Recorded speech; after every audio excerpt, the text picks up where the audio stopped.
Depuis ce matin, passer par la barrière de péage de Gerzat est un peu plus douloureux pour le porte-monnaie.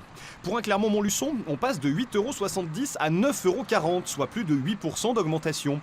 Un Clermont-Montmarault prend 40 centimes, soit 7% de hausse, tout comme le Clermont-Gannat qui passe de 3,90 € à 4,20 €. Difficile à comprendre pour les automobilistes. Je trouve que c'est quand même un peu excessif utiliser des autoroutes qui ont été amorties depuis quand même pas mal d'années. On se retrouve là aujourd'hui encore à devoir faire les vaches à lait pour des gens qui vont engranger des profits pour rien, quoi. J'y suis tout à fait opposé parce que je sais que les sociétés d'autoroutes ont des concessions qui sont d'une extrêmement longue durée et que cette longue durée leur permet d'avoir un montant de cash extrêmement élevé et donc je crois que les consommateurs sont floués dans l'opération. Selon la société APRR qui gère la 71, cette augmentation doit permettre de financer les travaux de l'A75, une autoroute gratuite mais dont l'État a confié l'élargissement au privé.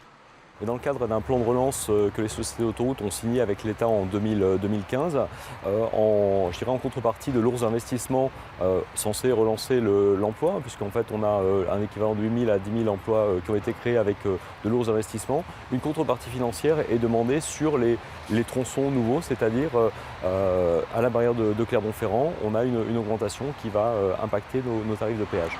Pour ne pas trop pénaliser les locaux, APRR annonce toutefois que des abonnements vont être mis en place avec des réductions pour les utilisateurs fréquents de ces tronçons.